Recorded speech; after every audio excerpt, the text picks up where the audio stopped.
It was a warm summer morning, and the sun was shining through the windows of our cozy home.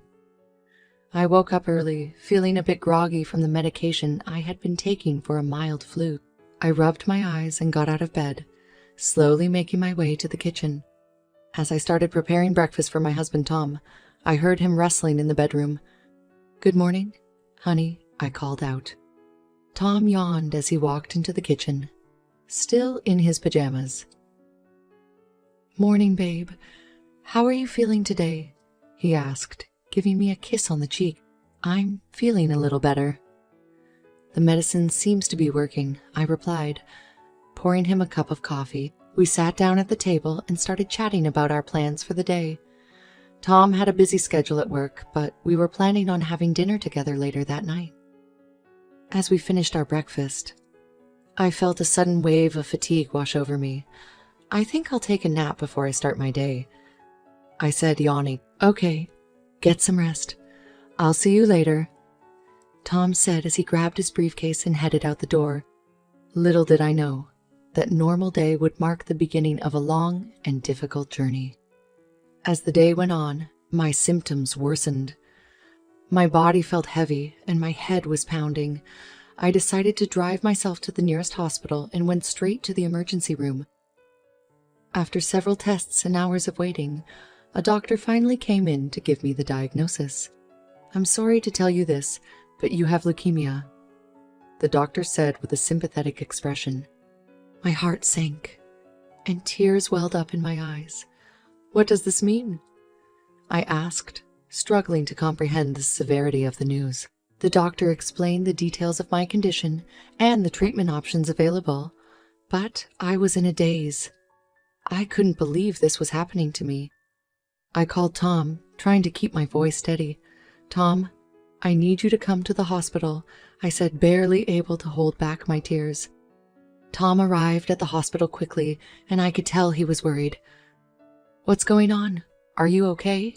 he asked, holding my hand. I shook my head and told him the news. His face turned pale, and he hugged me tightly. "We'll get through this together," he said, his voice filled with determination. I clung onto his words, hoping they were true. But little did I know that our marriage was about to be tested in ways I never imagined. Over the next few weeks, I began my chemotherapy treatments. The process was grueling and the side effects were unbearable. I lost my hair, felt nauseous all the time, and was constantly fatigued. Tom did his best to support me, but his busy work schedule made it difficult for him to be there for every appointment.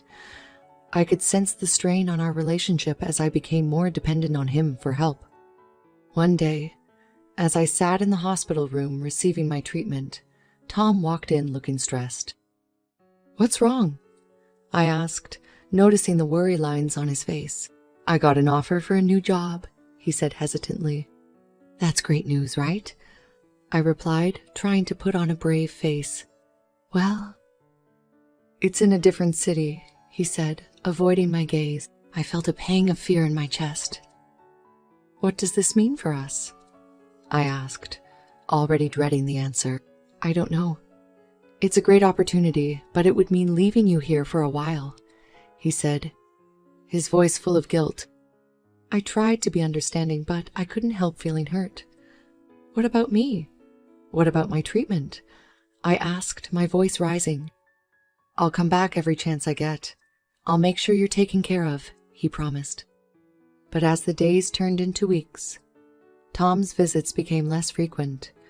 I felt abandoned, and my anger towards him grew with each passing day. Little did he know that his decision to leave me would have consequences he could never have imagined. As Tom's visits became less frequent, I started to feel increasingly isolated. I spent most of my days in the hospital room, feeling weak and alone. One day, as I was scrolling through my social media, I noticed a comment from Tom's coworker, Sarah. It was a harmless comment, but something about it made me suspicious. I dug deeper and found that Sarah had been liking and commenting on all of Tom's posts. I confronted him about it over the phone. "What's going on between you and Sarah?" I asked, trying to keep my voice calm. "Nothing," She's just a coworker, Tom replied, sounding defensive. I don't believe you. Why is she always commenting on your posts and liking everything you do? I asked, my anger building. Tom hesitated for a moment before finally admitting, Okay, we've been seeing each other, but it's not what you think. I felt like the world had crumbled beneath me. How could you do this to me? I screamed into the phone. I'm sorry. I didn't mean for it to happen. It just did, he said, sounding regretful. I hung up the phone, feeling betrayed and devastated. How could he have done this to me when I was at my lowest point? Over the next few days, I couldn't stop thinking about Tom and Sarah together. The thought of them laughing and flirting made me sick to my stomach. But as I lay in bed, something inside me snapped.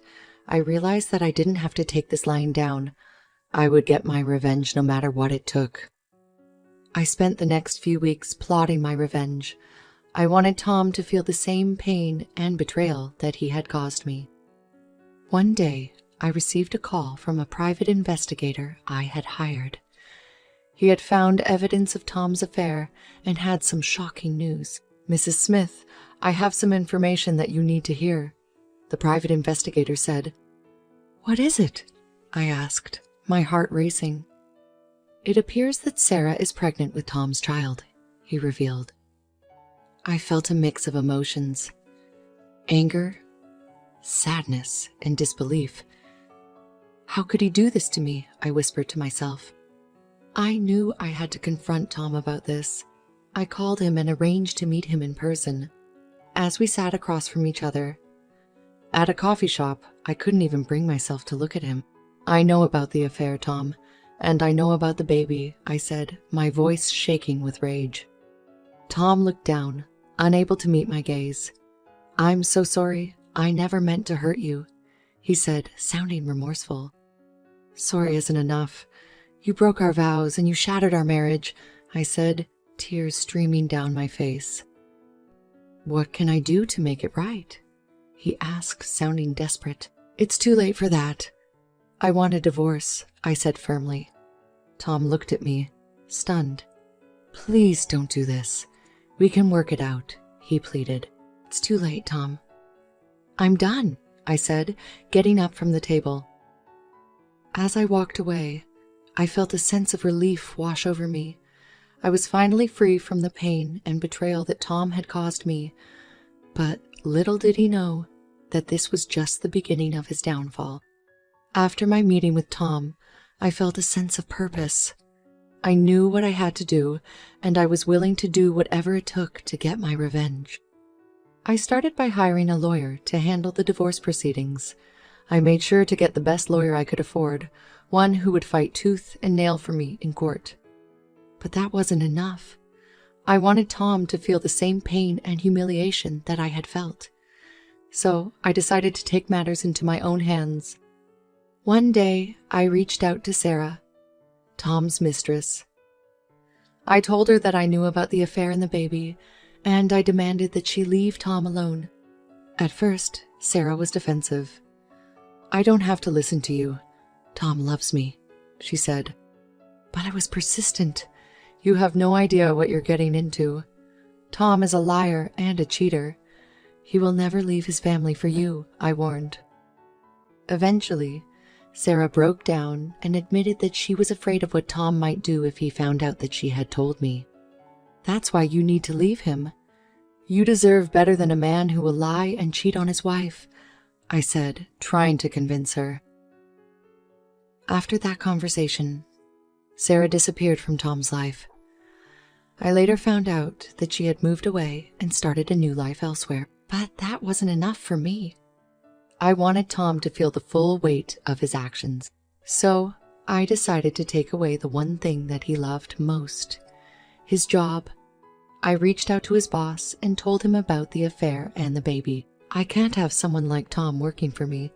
It's a liability, his boss said.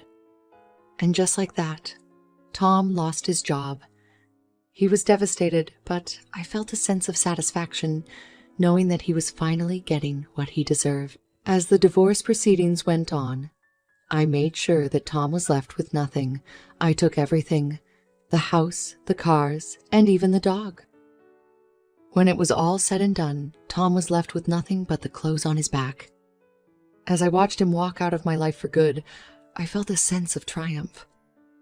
I had taken my revenge and I had come out on top. "You'll regret this," Tom said, his voice shaking with anger. But I just smiled, knowing that he was the one who would be regretting everything he had done. Months had passed since my revenge on Tom. I had moved on with my life and had even started dating again. One day, I received a call from Tom's sister.